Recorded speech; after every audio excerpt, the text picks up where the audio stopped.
नमस्कार दोस्तों, स्वागत है आपका योगेंद्र साहू ऑनलाइन क्लासेस में।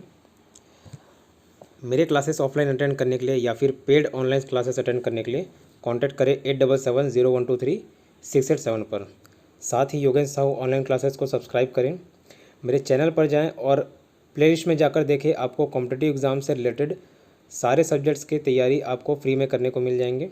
ठीक है, प्लेलिस्ट में जाइए, चाहे आप CGPSC प्री दिला रहे हो, मेंस दिला रहे हो, चाहे इंडिया लेवल के किसी भी एग्ज़ाम्स आप फाइट कर रहे हो, SSC, रेलवे, बैंकिंग, सारे सब्जेक्ट वाइज आपको प्लेलिस्ट में टॉपिक मिल जाएंगे। ठीक है, आप सब्सक्राइब कीजिए चैनल और प्लेलिस्ट में जाके सारे वीडियोस देखिए। धन्यवाद। Hello everyone, welcome to Yogendra Sahu online classes. इस क्लास में हम लोग छत्तीसगढ़ हिस्ट्री पढ़ेंगे। तो आज हम लोग छत्तीसगढ़ हिस्ट्री स्टार्ट करते हैं। तो जैसे कि आप लोग देख रहे हैं कि छत्तीसगढ़ का इतिहास, तो इंडिया में भी इतिहास चला है, वैसे ही छत्तीसगढ़ में भी कुछ ना तो कुछ यहाँ पे प्रभाव पड़ा है इंडिया के इतिहास का।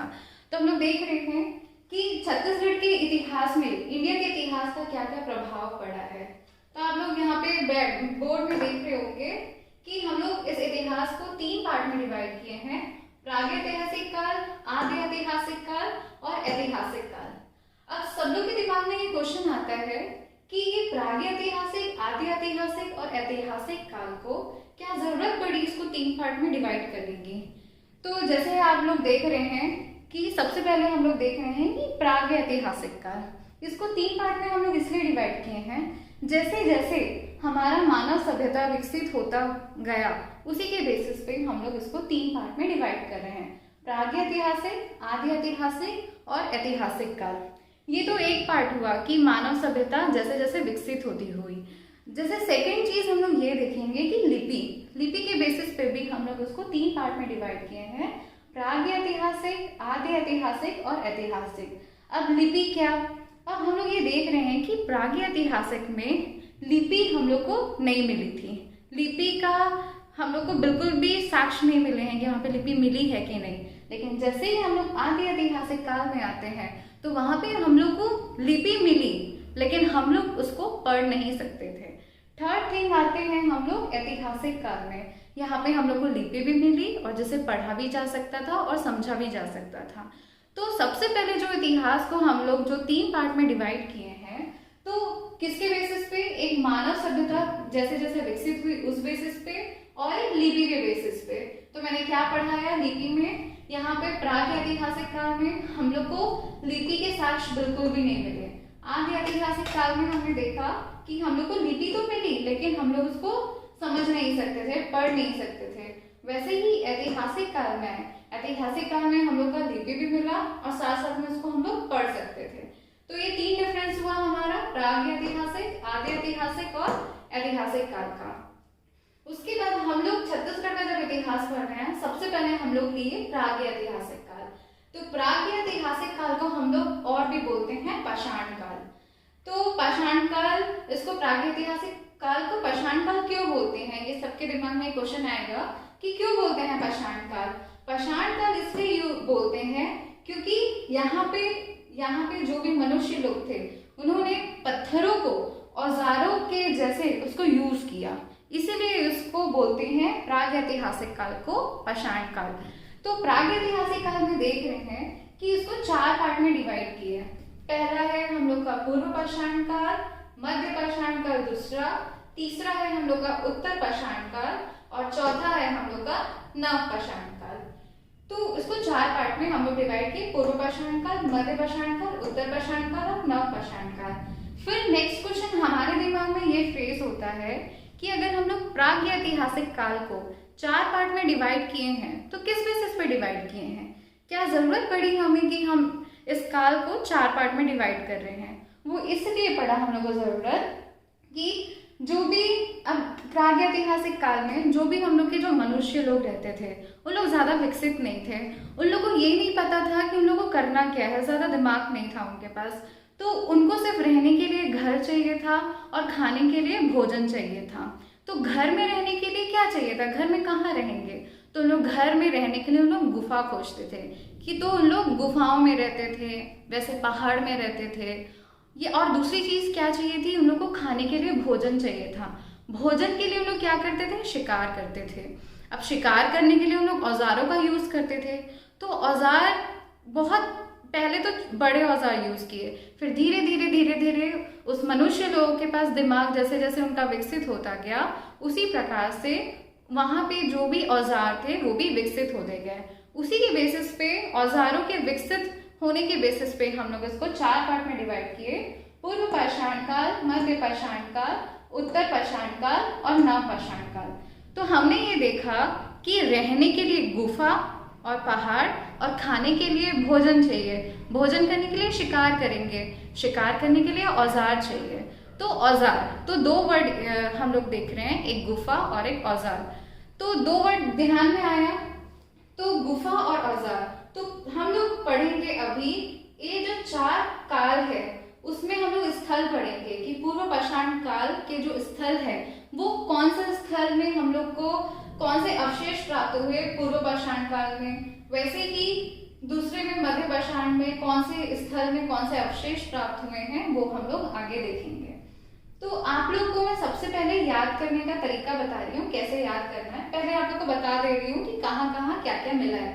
जैसे आप लोग देख रहे हैं कि पूर्व पाषाण काल, पूर्व पाषाण काल में गुफा चाहिए थी, तो गुफा में रहने के लिए तो कहाँ रह रहे थे? सिंघनपुर की गुफा। अब सिंघनपुर की गुफा हम लोग को याद करना है, तो सबसे पहले ये पता होना चाहिए कि सिंघनपुर की गुफा है कहाँ। सिंघनपुर की गुफा हमारा रायगढ़ में है, रायगढ़ हुआ। उसके बाद फिर मध्य का पाषाण काल में आते हैं, वहां का स्थल देख रहे हैं कबरा पहाड़, ये भी हम लोग का रायगढ़ में है। थर्ड आ रहे हैं उत्तर पाषाण काल।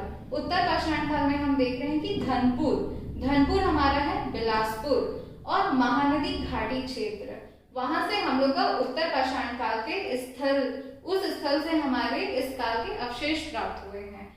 फोर्थ आता है नव पाषाण काल। नव पाषाण काल में हम लोग देख रहे हैं कि सबसे पहले राजनांदगांव की 2 जगह, बोनटीला एंड चितवा डोंगरी, फिर आते हैं दुर्ग, दुर्ग में हमारा अर्जुनी, देन आते हैं रायगढ़, रायगढ़ का है टेरम। ये स्थल है ये 4 काल के।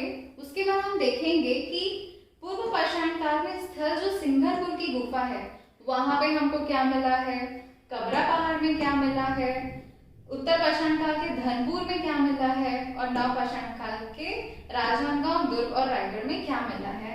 ये तो ऐसा हुआ कि आप लोगों को मैं ब्लैक बोर्ड में लिखी हुई हूँ और आप बस देख रहे हैं, लेकिन हमारा ये मोटिव नहीं है कि हम लोग बस देखें और यहीं पे बस देख लिए और हमको याद हो गया, ऐसे तो याद नहीं होने वाला, हमको इसको याद करना है। तो आप लोग सिर्फ मुझे ध्यान से सुनते रहिए, उसको मैं अभी आप लोग को याद करवाऊंगी कि इसको याद कैसे करना है। तो मैं आप लोग को जैसे बताई कि सबसे पहले हम लोग ये देख रहे हैं कि मनुष्य लोगों को रहने के लिए घर चाहिए था और खाने के लिए भोजन चाहिए था। तो रहने के लिए घर सबसे पहले हम लोग कहाँ रहेंगे? गुफाओं में रहेंगे। दूसरे पार्ट में कहाँ चले जाएंगे? उन लोग पहाड़ में चले जाएंगे। थर्ड में अब उन लोग को रहना तो हो गया, उन लोग का रहने के लिए उनको पैसे भी चाहिए, पैसे चाहिए, डेट इज धन चाहिए। धन कहाँ रहेगा? बिलासपुर। जैसे आप लोगों को पता है कि जितने भी पीएससी एस्पिरेंट्स हैं सब लोग बिलासपुर जाते हैं पढ़ने के लिए, रहने के लिए उनको पैसे चाहिए, इसलिए धन से आपका धनपुर हो गया। और फोर्थ पॉइंट में हम लोग देख रहे हैं कि राजनांदगांव, दुर्ग और रायगढ़ की कुछ कुछ जगह है। अब उसको हम लोग को 4 जगह को याद करना है। तो हम लोग ये देख लेते हैं कि अगर 4 जगह को याद करना है तो हम लोग देख लिए, उसका ट्रिक बना लिए, दैट इज बो अटैची। अब ये बो अटैची क्या है? बो अटैची से हम लोग ये देखेंगे कि बो से हम लोग याद करेंगे बोनटीला, अ से हम लोग याद करेंगे अर्जुनी, टे से हम लोग याद करेंगे टेरम और ची से हम लोग याद करेंगे चितवा डोंगरी। तो मैं सबसे पहले आप लोग को मैं क्या बताई कि अगर हम लोग को 4 पार्ट में, सबसे पहले हम लोग प्राग या ऐतिहासिक काल को 4 पार्ट में डिवाइड कर लिए। तो 4 पार्ट में डिवाइड करने के बाद 4 जगह को याद करना है। तो सबसे पहले गुफा, फिर हम लोग आएंगे पहाड़, दोनों को जाने के बाद हम लोग को पैसे चाहिए तो हम लोग बिलासपुर में आ गए, धनपुर, और फोर्थ पॉइंट में हमारे पास पैसे आ गए तो हम लोग क्या खरीदेंगे? अटैची। अटैची से पहले अ से हम बो अटैची खरीदेंगे। तो बो से आपका है बोनटीला, अ से हम लोग का है अर्जुनी, टे से हम लोग का है टेरम और ची से हम लोग का है चितवा डोंगरी। तो 4 पॉइंट याद हो गया। अब ये 4 पॉइंट याद होने के बाद हम लोग देखेंगे कि इस 4 जगह से हम लोग को अवशेष क्या क्या प्राप्त हुए हैं। तो जैसे जैसे आपको मैं बताई कि पत्थर विकसित हुए, मतलब हम लोग जो औजार यूज करते थे वो पहले पूर्व पाषाण काल में बड़े पत्थर यूज करते थे, फिर उन लोग मध्य पाषाण काल में आए तो उन लोग और नुकीले पत्थर यूज किए। उसके बेसिस पे हम लोग इसको याद करेंगे अवशेष वाला कि कौन कौन से स्थल से क्या क्या अवशेष मिले हैं। तो पहले हम लोग देख रहे हैं सिंघनपुर की गुफाएं। वहां पे उन लोग को मिला था पत्थर के हस्तचलित कुदाल।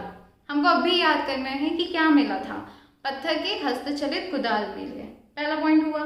दूसरे पॉइंट में हम लोग को याद करना है कि जो पत्थर था वो कैसे पत्थर थे, लंबे फलक वाले औजार थे, और दूसरा ये है कि अर्धचंद्राकार वाले औजार थे।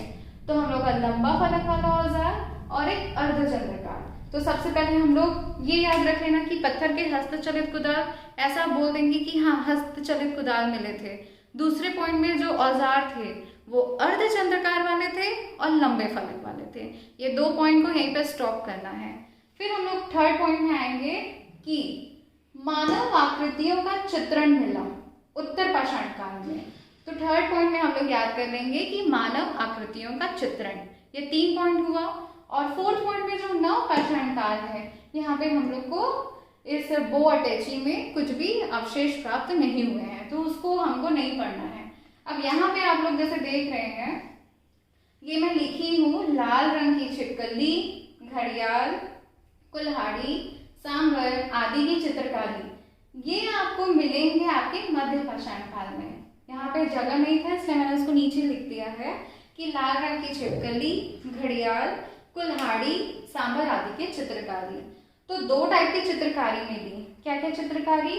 एक तो हमारे जितने भी जानवर है उसकी चित्रकारी मिले, छिपकली, घड़ियाल, कुल्हाड़ी, सांभर, इनकी चित्रकारी मिली। उसके बाद किसकी चित्रकारी मिली? मानव आकृतियों की चित्रकारी। तो अभी आप लोग खुद ही इसको अपने दिमाग में सोचिए कि हम लोग क्या किए। पहले हम लोग इतिहास को 3 पार्ट में डिवाइड किए, प्रागैतिहासिक, आदि ऐतिहासिक, फिर ऐतिहासिक। फिर अभी आज हम लोग जो टॉपिक पढ़ रहे हैं वो प्रागैतिहासिक काल के बारे में पढ़ रहे हैं। तो प्रागैतिहासिक काल को हम लोग क्या किए, 4 पार्ट में डिवाइड कर लिए।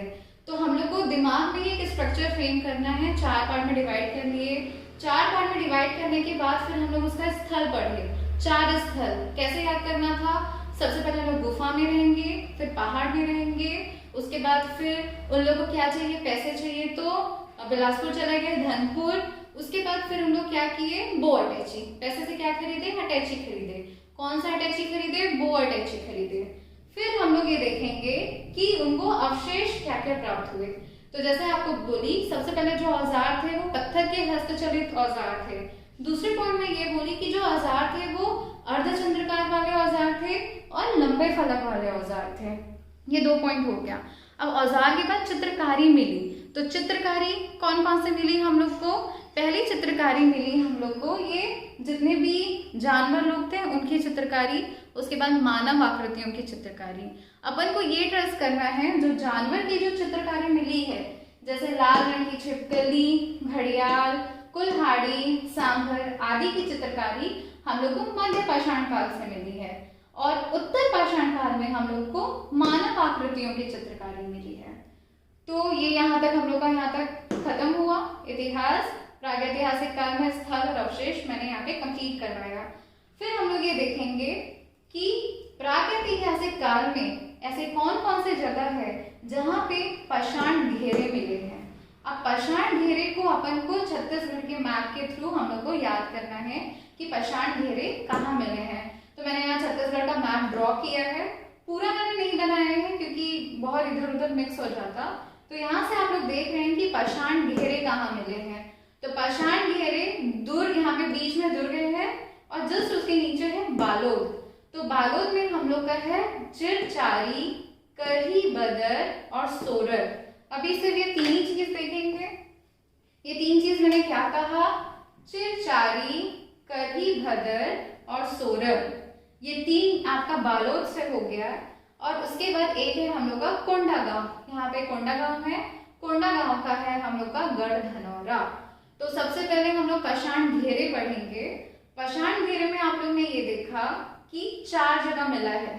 तो 4 जगह कहाँ कहाँ है पाषाण घेरे का? आपका बालोद का 3, कोंडागांव का 1। बार बार आप लोग ये नाम स्थल आप लोग बार बार रिपीट कीजिए, तभी आप लोग के दिमाग में ये बैठेगा। अदरवाइज आप लोग जब तक आपने आपके मुंह से नहीं बोलोगे तब तक वो चीजें याद नहीं होगी कि ये स्थल क्या लिखा है। तो मैंने क्या कहा? चिरचारी, करही बदर और सोरर, ये 3 बालोद से मिले और कोंडागांव से मिला है गढ़धनौरा, कोंडागांव के गढ़धनौरा से ये पाषाण घेरे मिले। अब सबके दिमाग में ये बात, ये प्रश्न उठता है कि पाषाण घेरे किसको बोलते हैं। तो आप लोग को भी सोच रहे होंगे कि पाषाण घेरे किसको बोलते हैं। पाषाण घेरे इसको बोलते हैं, पहले के जमाने में ऐसा होता था कि मनुष्य लोग जब उनकी मृत्यु हो जाती थी तो उनको दफनाया जाता था। उनको दफना दिए, दफनाने के बाद उसके ऊपर पत्थर से उनको ढक देते थे, तो उसी को बोलते हैं पाषाण घेरे। तो वो पाषाण घेरे कहाँ कहाँ से मिले हैं? बालोद के 3 जगह से और कोंडागांव का 1 जगह। तो पाषाण घेरे में याद करना है 4 जगह। उसके बाद पाषाण घेरे तो हो गया आप लोगों का।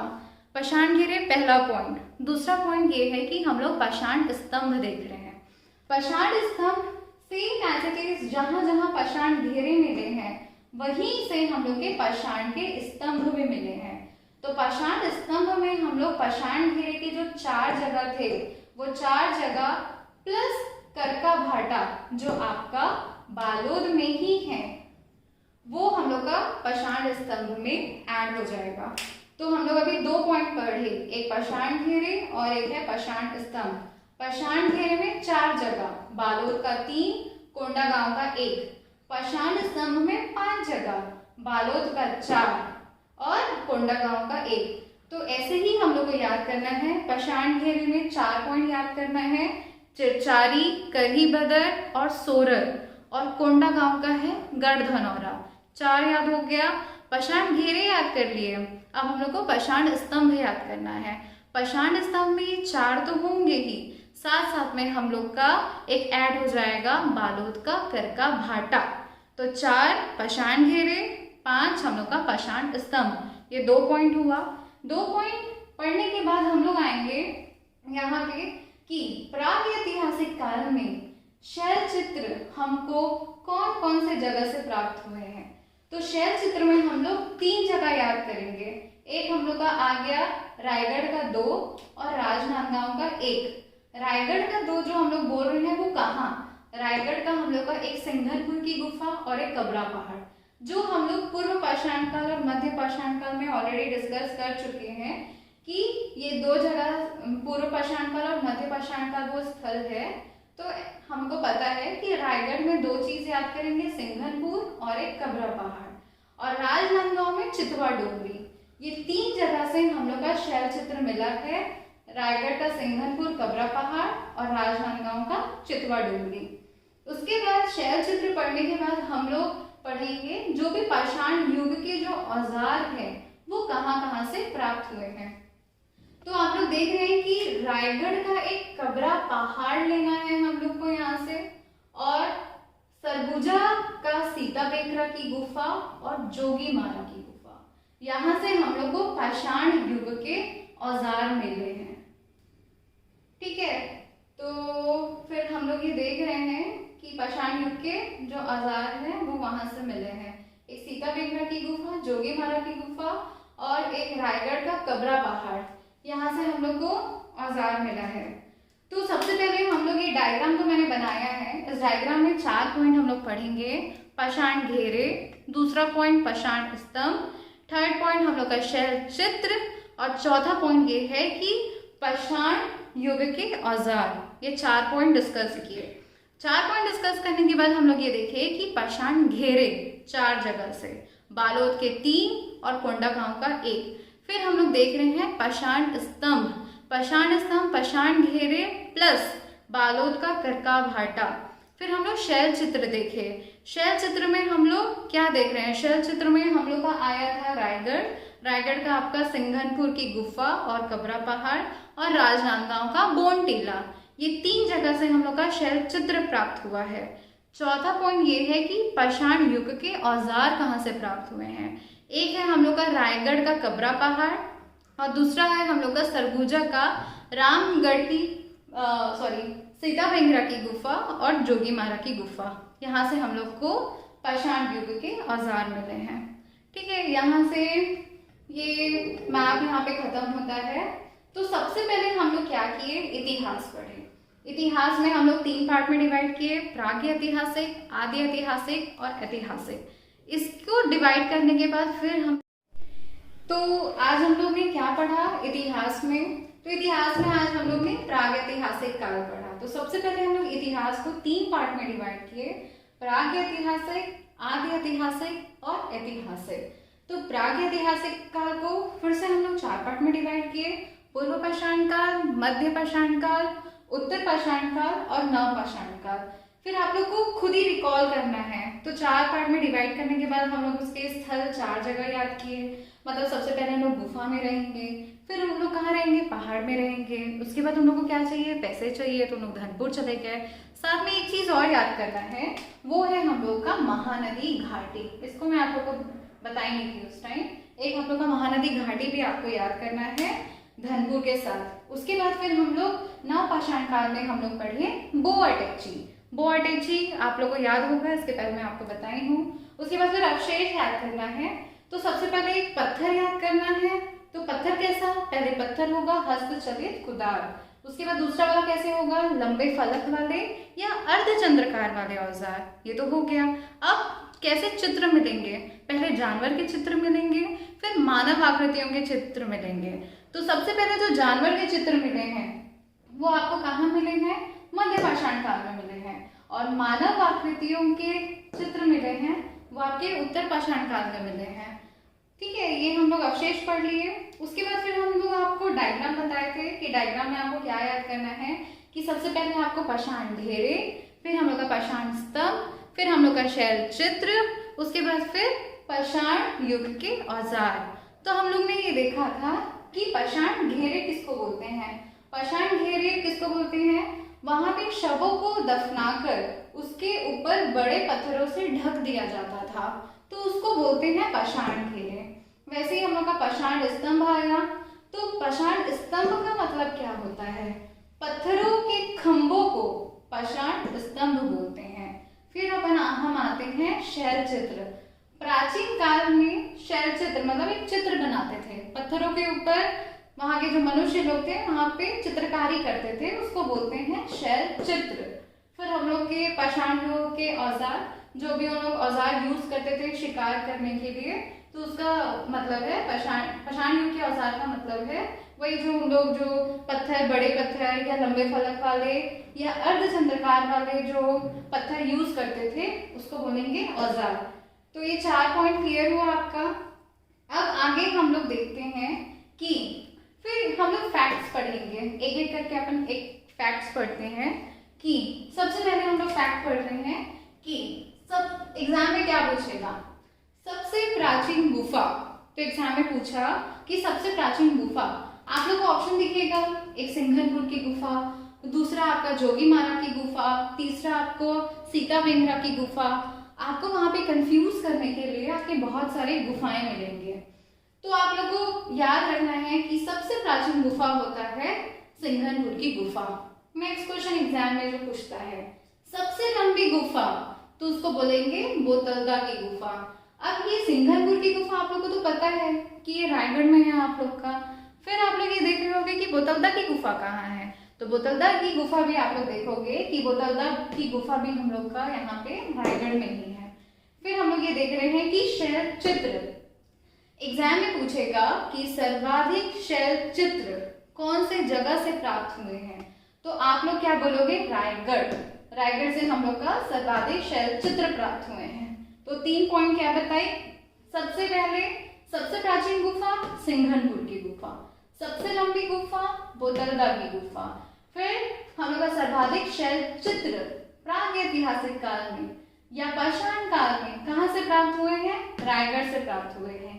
फिर नेक्स्ट क्वेश्चन ये आएगा कि शैल चित्रों की खोज किसने की थी और कब की थी। ये सीजीपीएससी प्री एक बार एग्जाम में पूछ चुका है कि प्राचीन काल के शैल चित्रों की खोज किसने की थी। तो आप लोग को याद रखना है कि 1910 में एंडरसन ने की थी शैल चित्र की खोज प्राचीन काल के।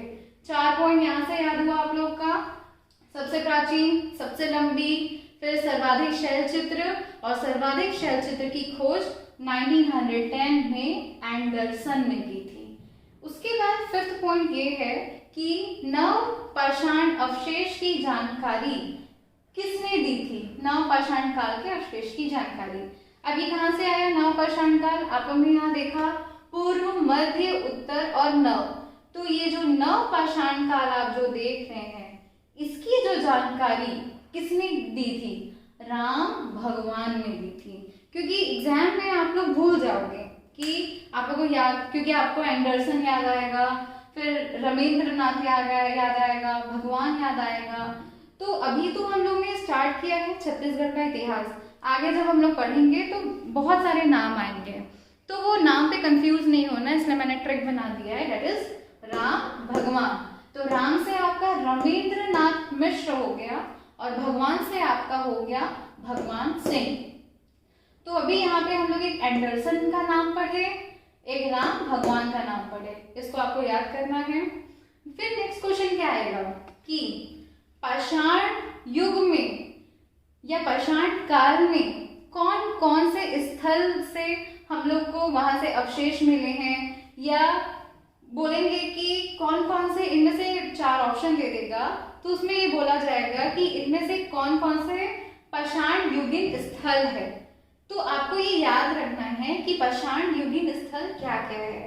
तो रायगढ़ में सर्वाधिक शैल चित्र जैसे प्राप्त हुए हैं, तो आप लोग ये देखोगे कि रायगढ़ में ही ये पाषाण कालीन स्थल है, ये आप लोग को याद करना है। क्या क्या लिखा है मैंने? पहला है कर्मागढ़, दूसरा है बसनाझर, ओंगना, लेखाभाड़ा, बेनीपाट और बोतलदा। अब हमको इसको याद करना है। मैंने क्या बोला कि क्वेश्चन क्या पूछेगा? पाषाण कालीन स्थल इनमें से कौन सा नहीं है? तो ABCD में कुछ भी ऑप्शन दे सकता है, जैसे कर्मागढ़, बसनाझर, ओंगना लिखा। चौथा पॉइंट में हम लोग का ये गढ़ धनौरा लिख दिया, वैसे ये तो स्थल है, कुछ और प्लेस लिख दिया यहाँ पे, तो आपको उसी में टिक करना है। तो हमको ये याद करना है कर्मागढ़, बसनाझर, ओंगना, लेखाबाड़ा, बेनीपाट और बोतलदा। जैसे हम लोग यहाँ पे देख रहे हो कि 3 ठोक ब 3 चीज ब से याद हुआ है। आपका है बेनी, उसके बाद है आपका बेनीपाट, उसके बाद बोतलदा, उसके बाद है बसना। तो आप लोग ये याद रखोगे कि 3 जगह जो है पाषाण काल के जो स्थल हैं, 3 जगह वो ट्रिपल बी, ब दैट इज बे बो और ब बे बो। ब से आपका बसनाझर, बे से आपका बेनीपाट और बो से आपका बोतलदा। बोतलदा तो हम पढ़ चुके हैं कि सबसे लंबी गुफा कौन सी है? बोतलदा की गुफा। तो ब बे बो याद हुआ। अब हम लोग आएंगे, जैसे आप लोग याद करते हो अ से अनार, अ से आम, वैसे ही अ से जो आएगा वो अ से आपका आएगा ओंगना। ठीक है, अब अ से अंगा तक याद कर लिए। अ से अंगा तक याद करने के बाद आपका क ख ग स्टार्ट होता है, तो अ के बाद क याद रखना है। अ से ओंगना, क से कर्मागढ़। ठीक है, तो जैसे तो अ क ल अकल है ना, तो आप मतलब ऐसे आप सुने होंगे अकल बड़ी की भैंस करके। ठीक है, तो जो अकल वर्ड आया है तो अ क ल, अ से आपका ओंगना, क से आप लोगों का हम लोग का कर्मागढ़ और ल से हम लोग का आएगा लेखाभाड़ा। तो ये 3 चीज याद हुआ, अ क ल, अ क ल, और एक है हम लोग का ट्रिपल बी, ब बे बो। अब ब से हम लोग का क्या पढ़े हैं हम लोग का? ब से हम लोग का बसनाझर, बे से हम लोग का बेनीपाट और बो से हम लोग का बोतलदा। तो ये चीज है, इतना हम लोग प्रागैतिहासिक काल में पढ़ेंगे और इतना ही, यहीं से ही क्वेश्चंस आएंगे आपके एग्जाम्स में, चाहे वो सीजी व्यापम हो, चाहे वो CGPSC प्री हो, यहीं से आपके क्वेश्चंस आएंगे। एक बार मैं फिर से आपको बताती हूँ क्वेश्चंस कैसे कैसे पूछेंगे। जैसे पहला क्वेश्चन पूछेंगे कि इनमें से कौन सा स्थल पूर्व पाषाणकालीन स्थल है। तो आपको सिंघनपुर की गुफा, कबरा पहाड़, धनपुर, राजनांदगांव का बोनटीला ऐसे दिया रहेगा। तो अभी मैंने आपको बताया कि पूर्व पाषाण काल में सिंहपुर की गुफा स्थल है वहां का, तो उसमें टिक करना है। तो वैसे ही मध्य पाषाणकालीन स्थल इनमें से कौन सा है, उत्तर पाषाणकालीन स्थल इनमें से कौन सा है, वैसे ही प्रकार के इस टेबल में आपका क्वेश्चन पूछेगा। ये तो स्थल से रिलेटेड क्वेश्चन हो गया। फिर पूछेगा कि मध्य पाषाण काल से अवशेष क्या क्या प्राप्त हुए हैं। आपका ऑप्शन दे देगा A, B, C, D करके। तो आपको उस टाइम याद रखना है कि मध्य पाषाण काल में लंबे फलक और अर्धचंद्राकार वाले औजार मिलेंगे। तो ये दो क्वेश्चन, एक स्थल से क्वेश्चन हुआ और एक आपका अवशेष से क्वेश्चन हुआ। यही क्वेश्चन आपके एग्जाम में आपको देखने के लिए मिलेंगे, एक स्थल और एक अवशेष। उसके बाद नेक्स्ट क्वेश्चन हम लोग आते हैं जो व्यापम और प्री में पूछे जाते हैं। जैसे आपको मैं बताई प्राचीन गुफा, ये प्री और व्यापम कभी भी पूछ सकते हैं, कभी भी कहीं भी। फिर लंबी गुफा हमेशा पेटेंट क्वेश्चन है। सर्वाधिक शैल चित्र कहाँ से प्राप्त हुए हैं, ऐसे क्वेश्चन पूछते हैं। सर्वाधिक शैल चित्र जो रायगढ़ से प्राप्त हुए हैं उसकी खोज किसने की थी, ये पूछेगा। नेक्स्ट ये है कि नवपाषाण अवशेष की जानकारी किसने दी थी, ये पूछेगा। तो हम यहाँ पे पढ़ेंगे राम भगवान, राम से आपका रमेंद्र नाथ मिश्र और भगवान से आपका भगवान सिंह। तो आपको मैं बताई स्थल, अवशेष और इस फैक्ट से आपके क्वेश्चंस। अब प्रागैतिहासिक काल से और कहां से क्वेश्चंस आएंगे। फिर क्वेश्चन पूछेगा कि इनमें से कौन सा पाषाण, इनमें से कहां पाषाण घेरे नहीं प्राप्त हुए हैं। तो अगर आप लोग को ये 3 और ये 4 गर्दन और याद हुआ तो आपको पता चल जाएगा कि ये 4 जगह से ही पाषाण घेरे मिले हैं और बाकी जगह से पाषाण घेरे नहीं मिले हैं। ये क्वेश्चन। सिमिलरली पाषाण स्तंभ, इनमें से कौन से जगह से पाषाण स्तंभ प्राप्त हुए हैं, A, B, C, D लिख देगा। तो ये 4 और 5 के अलावा भी एक जगह आप लोग को दिया, मतलब एक ऑप्शन दिया रहेगा, उसको आप लोग को टिक करना है क्योंकि वहां से मिले हैं। वैसे ही आपका शैल चित्र से क्वेश्चन आएंगे कि शैल चित्र पाषाण काल में कहां कहां से प्राप्त हुए हैं। तो आपको मैं बताई ये 3 जगह से प्राप्त हुए हैं, इसके अलावा कुछ और आएगा तो उसमें आपको टिक करना है। और चौथा पॉइंट हम लोग ने ये देखा कि पाषाण युग के औजार कहाँ से प्राप्त हुए हैं, वो आप लोग देखोगे कि ये आपका सीताबिंदा, जोगीमारा और ये आपका कबरा पहाड़। ये खत्म हुआ। तो आज इतिहास में हम लोग ये प्रागैतिहासिक काल आज हम लोग ने ये कंप्लीट किया। नेक्स्ट क्लास में हम लोग इसके आगे ऐतिहासिक काल के बारे में पढ़ेंगे, उसके बाद फिर हम लोग ऐतिहासिक काल के बारे में पढ़ेंगे। तो जब मैं नेक्स्ट लेक्चर जब मैं ऐतिहासिक काल और उसके बाद फिर ऐतिहासिक काल के बारे में लूंगी तो सबसे पहले आप लोग से क्रॉस क्वेश्चन पूछूंगी कि ये सब काल और यहाँ कौन कौन से स्थल प्राप्त हुए हैं। तो नेक्स्ट क्लास में आप लोग बिल्कुल रिविजन करके आइए। तो आज का क्लास यहीं पे ओवर होता है। Thank you.